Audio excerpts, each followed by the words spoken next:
Before we hop into today's video, I would like to announce to my Patreon members that the Donald Trump and the Great Reset video is out. We did drop that a little bit over a week ago, so go and check that out if you've yet to check that out. It is a very, very important video that I couldn't talk about here on YouTube. Also, in the merch store, the new designs have officially hit the store as of yesterday. So many of you all have been asking about it, so please go and check it out when you get a chance.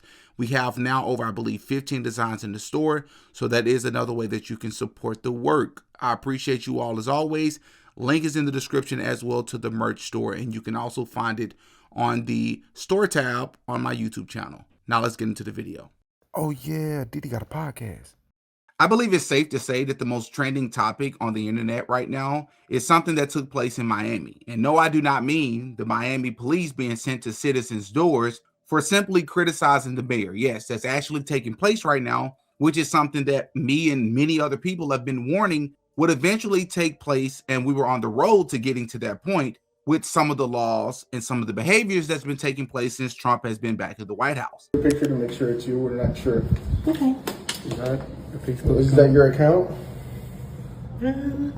I refuse to answer questions without my lawyer present. So I really don't know how to answer that question either well, way. you're, like I said, you're not going to This is freedom of speech. This is America, right? And Veteran. And I agree with you 100%. Okay. We're just trying to see if it's you, because we're not talking to the right person. We want to go see who the right person Okay, is. how can I help you? So pretty much it's just a statement that was made as far as, verbatim, it says the guy who consistently calls for the death of all Palestinians tried to shut down a theater for showing a movie that hurt his feelings and refuses to stand up for the LGBTQ community in any way. Even leaves the room when they vote and on related matters. Wants you to know that you're all welcome. Clown face, clown face, clown face. 3 days ago. So you don't know if it was you? I'm not going to answer whether that's me or not. Okay. The concerning part, and not concerning for the person who's posting it, what we're just trying to prevent is somebody else getting agitated or agreeing with the statement. We're not saying it's true or not. Understood. That guy who consistently calls for the death of all Palestinians, that can probably incite somebody to do something radical. That's all we're here to talk about. And we wanted to get your side. If it was you that posted that, I would think to refrain from posting things like that, because that can get something incited. I appreciate your concern. I appreciate you coming out here. Okay? That's it? That is it. Okay. I'm going to maintain my my amendment rights to not answer the question about whether or not that's me. I hope that's Thank you for your time. understandable. We appreciate it. Thank you Have as a good well. day, okay? You as well. Thank you. Take care. But surprisingly enough, no, that's not the situation. Instead, there's another thing that happened in Miami. That being influencers Myron Gaines, the Tate brothers, both Andrew and Tristan Tate, a guy by the name of, I believe it's Clavicular. I don't even know the guy. I've seen his name all over the place. I don't even know him.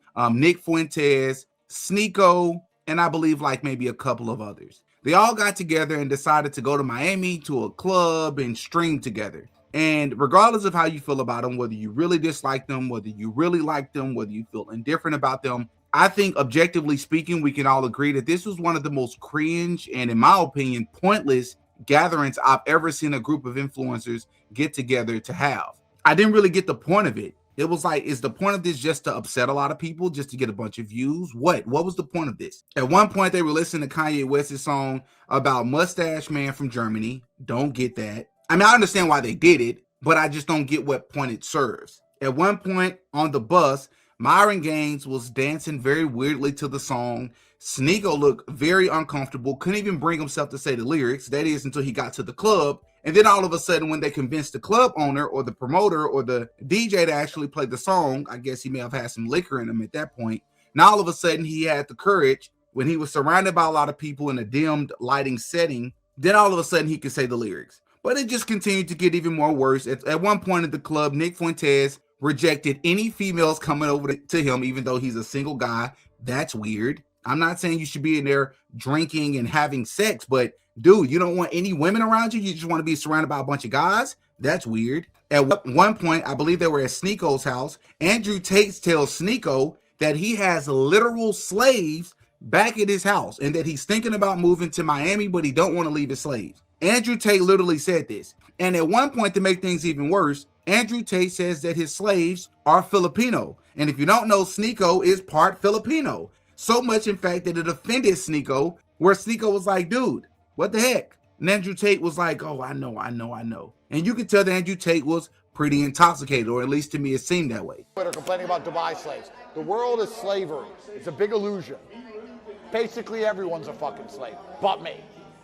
So yes, Dubai has slaves. And I treat my slaves very well, actually. Just so you know, I'm one of the nice slave owners. I pay them far more than I have to. I even caught one of my housekeepers kicking the living out of the other housekeeper. I have 3 Filipino housekeepers. I call them the Smurfs. The 3 little Smurfs. And they're really nice to me. Like, hello, sir. Are they blue? Yeah, it's like the Smurfs. They're like, hello, sir. They're like little Smurfs. They're great people. They're great people. Yeah. But anyway, one of them asked to finish early because she wanted to go home to see her son who was visiting from the Philippines for the first time in 2 years. And the other cleaner wasn't cleaning fast enough. So I was in my room, and then I heard all this Filipino. I was like, what the fuck? And I came out, and the Filipinos were beating the shit. It was like a fucking fist fight between the Smurfs. Pacquiao came out. I was like, Smurfs, enough. This is a house of love. True or false? True story. The Smurfs had a fucking fist fight. So, you know, the slaves sometimes get unruly. It even got so bad that the news actually covered this story. Miami Beach nightclub under fire for an offensive video posted from its dance floor. The nightclub has apologized, but the mayors of Miami Beach and Miami-Dade County still want to know how this happened. CBS News Miami's Yvonne Taylor is your reporter in Miami Beach today. Yvonne. Jim, the nightclub is called Vendome. This is it right behind me. It says that it is closed right now, but its website establishes that it will be open to the public tonight. Now, we're not going to show you the video of what happened here. Instead, you're going to see still pictures of individuals partying to an anti-Semitic song. These are the images of the controversy. Individuals partying to an offensive song whose lyrics say "Hail Hitler." The song by rapper Kanye West is banned in Germany, and major music platforms in America took steps to remove or ban it due to its messaging. It happened on Saturday at Vendome nightclub on Washington Avenue. Let me be very clear. There is no place in Miami-Dade for anti-Semitism, Nazi rhetoric, or hate of any kind. Which, just for what it's worth, I find it to be extremely hypocritical that you can get on the news and talk about how anti-Semitism, this, that, and the third is not going to be tolerated, even in nightclubs, as it pertains to their music. But every single day, every single week, at just about every single club in this country, we continuously hear music that's anti-black, black on black crime, shoot an N-word, stab an N-word, alpha N-word. But the moment a person drops a song about another group of people, it's a problem, but I digress. There's something else I want to talk about. I could really spend a lot of times talking about a lot of these different creators and my issues with them, but I want to spend this episode talking about Mr. Nick Fuentes. About, I think, 6 or 7 months ago, I made a documentary about Nick Fuentes, the rise of Nick Fuentes, and I think I was pretty fair. I'm a pretty objective person most times. I think Nick Fuentes is extremely articulate, extremely intelligent. Regardless of where you fall, I don't think it'll be a walk in the park to beat Nick Fuentes in a debate because he's very well researched, very well read, and I find myself agreeing with him on a lot of different things, but also, like any other human, disagree with him on quite a few things as well. Well, I would like to spend a little bit of today's episode speaking about Nick Fuentes and why I believe he's not just controlled opposition, but a little bit more than that, because the term controlled opposition is typically thrown around often. And I want to lean a little bit more into that because in that documentary, as I've already stated, I gave Nick Fuentes quite a bit of credit. I was a little bit critical of him as well. But one of the biggest criticisms that I had of him was that Nick Fuentes tends to spend a lot of time talking about the powers that be, the people that he believes control the world, what we should be doing about that, this, that, and the third. But one of the things that I said was I would almost never take Nick Fuentes extremely serious until Nick Fuentes spends a considerable amount of time, I don't mean just once or twice, but a considerable amount of time speaking about Freemasonry in this world. It'd be evident, which a lot of it I agree with when it comes to the elite Jewish oligarchs.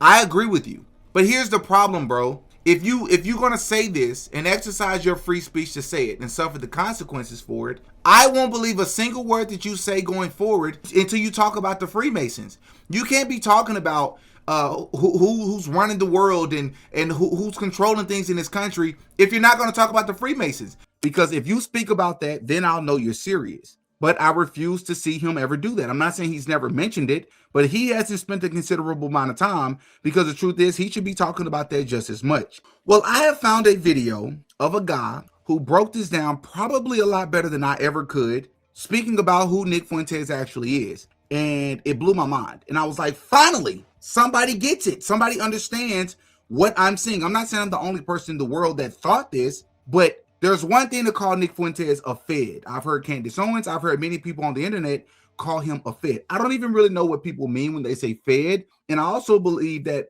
depending on who's saying it, they mean different things, because Fed could mean a federal informant, or maybe you just mean that he's controlled op, or maybe you just mean that he shouldn't be trusted. I don't know what you mean, but I'm going to go a step further. I don't just mean that he's controlled opposition, which I do believe that about him, but I believe that he is a part of a particular organization that has assigned him the role of being an agent of chaos. I also said in that documentary at the end that one of my biggest criticisms of Nick Fuentes is that I don't believe he's actually a Christian. He claims to be Catholic, which I don't think Catholic or Catholicism is being the same as Christian, but that's a separate conversation. My bigger gripe with Nick Fuentes, as it pertains to being a Christian, is that Nick Fuentes claims this while constantly saying things, behaving in a way, promoting things, supporting things that are not only incongruent with the Bible, but you rarely ever hear him back up why he believes certain things with the scriptures. Instead, he always has more so of a political angle to it, which is also weird to me,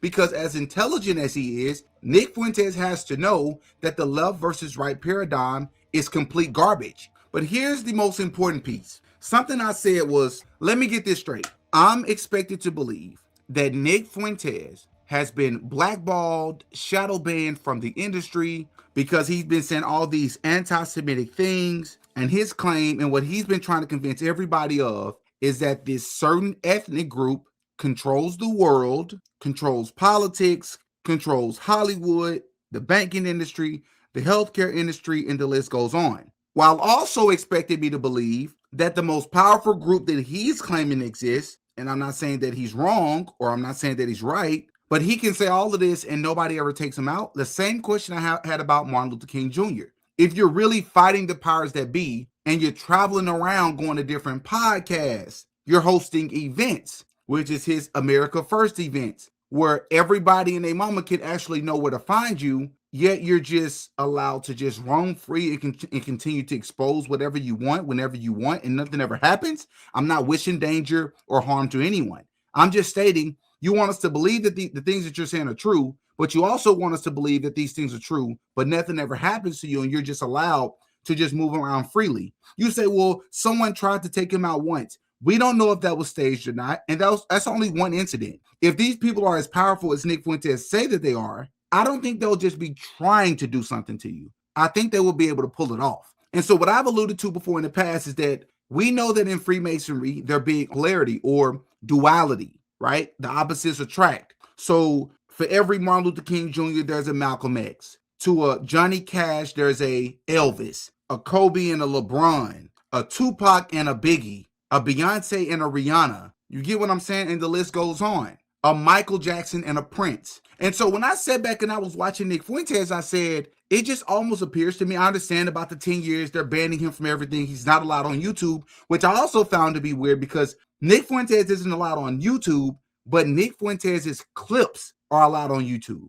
Huh? How does that work? So that means if I'm smart and I'm Nick Fuentes, I would just create a fake account, link it to somebody else's bank account that's not mine, just take my clips and post it to YouTube and make money from it. What's the difference? Because they're allowing all these offshoot accounts across YouTube to freely post Nick Fuentes clips, monetize them, and grow a following from it. What's the difference? You're expecting us to believe that he's still blackballed and shadow banned, but someone like a Piers Morgan will have him on. Candace Owens, she has a huge platform. She had him on. Tucker Carlson, Tim Pool, some of the largest creators and platforms in the world is placing this man on the radar. A lot of New York Times and a lot of other huge media outlets have covered and drawn attention to Nick Fuentes, which has only increased his following. You expect me to believe this when Nick Fuentes can encourage people on J6 to go into the Capitol and he doesn't get arrested? Where did he come from? Why did he feel so comfortable doing that? especially when he was warned ahead of time that they would be arresting people. And now we were speaking about the Miami thing. It's been confirmed by Nick Fuentes that he is in the talks of finalizing a 7-figure sponsorship deal for Gold, which is the same company that used to do business with only one of the biggest Zionists in the world, Mark Levin. When are you going to take the Gold deal? I heard that was a big deal. I think I'm going to take it, yeah. I think you should. What is the deal? Well, it's just like a gold sponsorship. Okay. You know, people are buying gold, and the reason why I have to take it is because it's Mark Levin's old sponsor. Oh, okay. So it's an old Mark Levin gold sponsor, and they said, I don't like Mark Levin anymore. I want to support you. So they're taking his deal and giving it to me. So otherwise, I don't think I would have taken it, but I have to just mod Mark Levin. Just on account of. Is it a big deal? Yeah, it's like a 7-figure deal. Not bad. Yeah, so it'll be, I mean, well, I don't want to get ahead of myself, you know, we're negotiating it, but it'll be an interesting deal. It'll be the first sponsorship because I only do super chats and merch and subs. And Nick's reason for accepting this sponsorship is because it's his way of getting back at Mark Levin. No, I don't think that's the truth at all. I think that Nick Fuentes is in the bed with the same people that we're expected to believe that he's against. Because just like in the music industry, in my last video, we covered the artist Doechii. It doesn't matter if you all know who these people are, who these musicians are, because they're new people. What matters is what the record labels are doing and the messages that they're pushing through these industry plants. Right? Because I've said many times on the channel, I believe I've proven on this channel that Hollywood and the music industry are branches of the CIA. I don't mean that metaphorically. I don't mean that kind of sort of.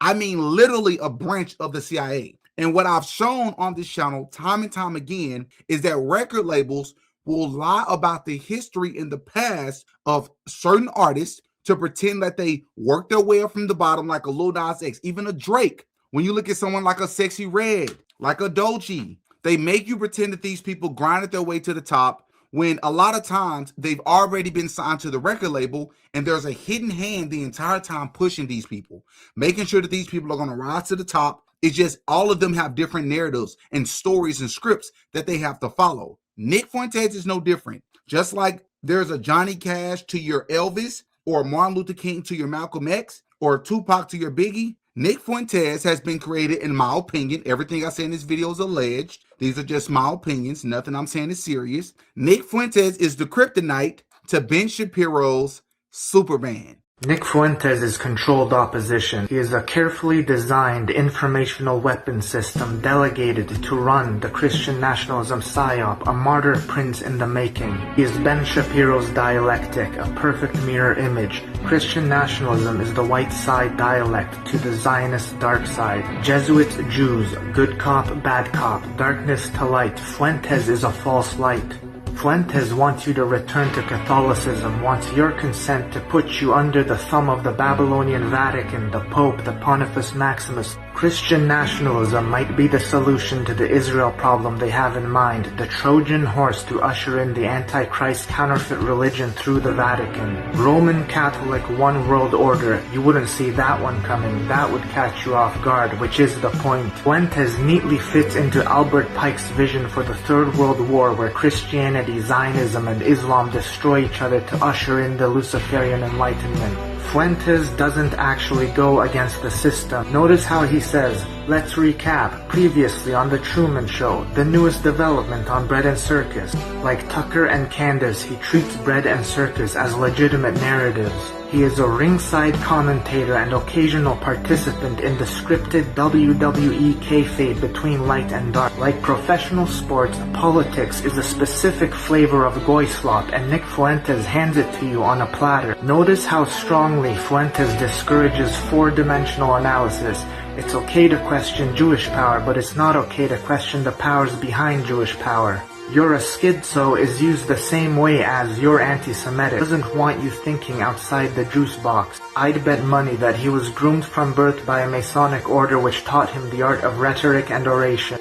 His rise to fame wasn't organic. He's been boosted into the cultural consciousness right from the beginning, either with hostile publicity telling you all about him, or direct support from Alex Jones, who's controlled opposition, or Aiden Ross, who's a Jew, and Myron Gaines, who was a federal agent for Homeland Security. He's had dinner with Trump and Kanye. He's networking with elites. But they've tried to assassinate him. Yeah, same with Trump. But he's been cancelled and persecuted and deplatformed. How come his face is on major news outlets? How come New York Times is writing about him the day before the Charlie Kirk psyop?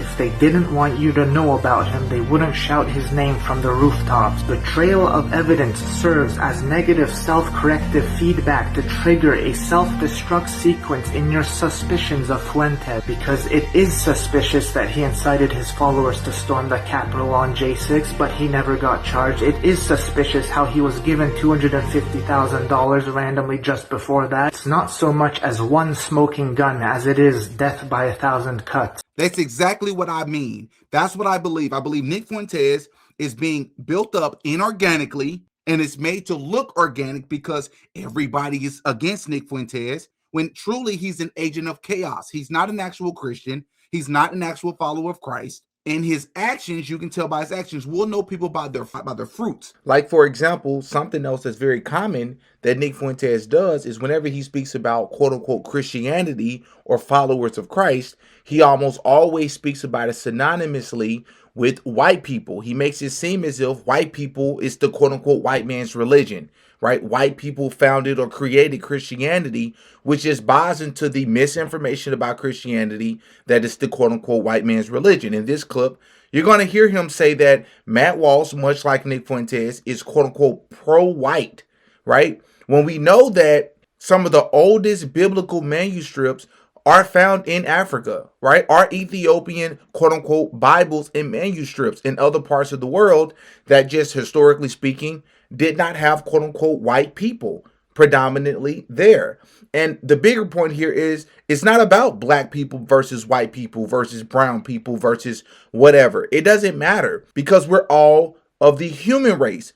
But someone of a Nick Fuentes makes straw man arguments, makes great points here and there, but just like Donald Trump, one moment he's making a great point, the next moment he's making such an incredibly terrible point that also contradicts other things that he said, and this is strategic, this is on purpose.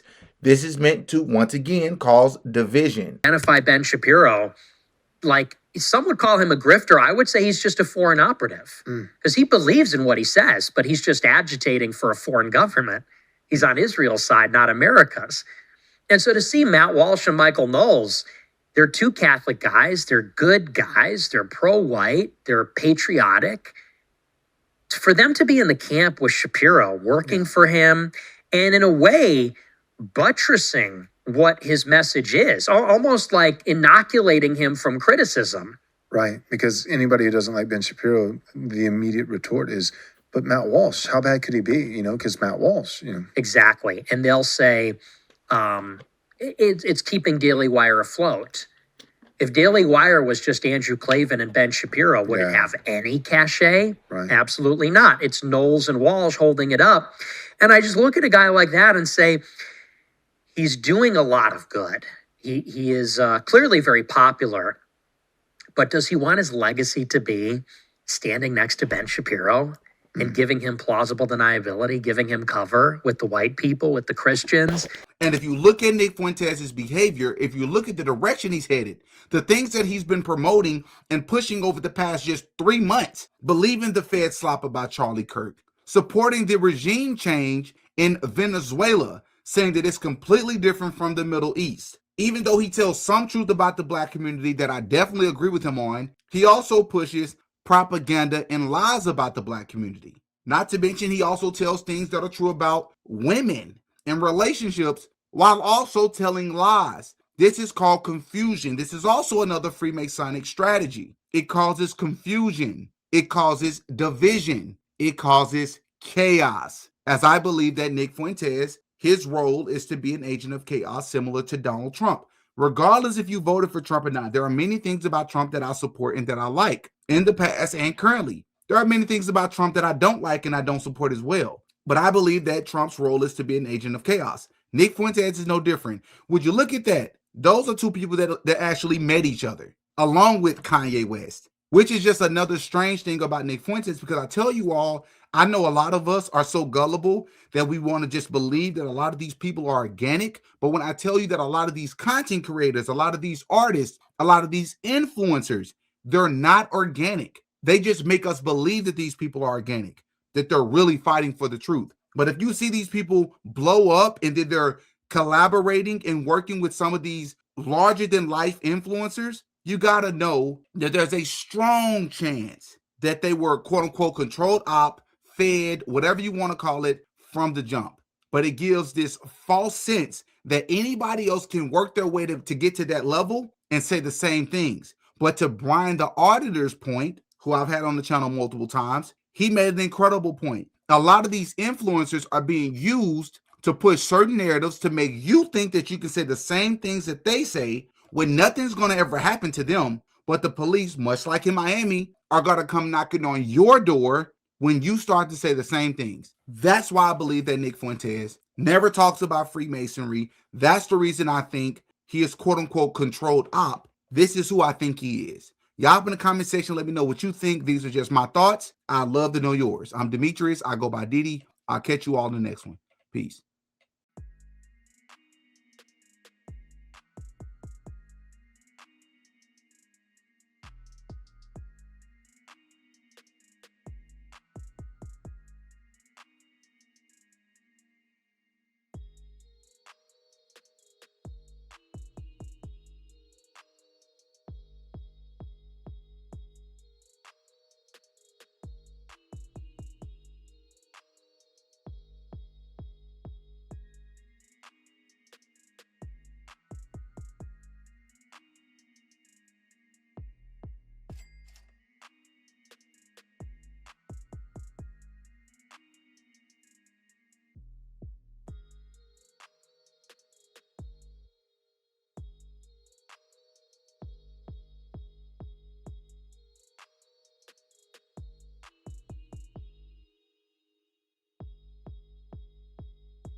Oh yeah, Didi got a podcast.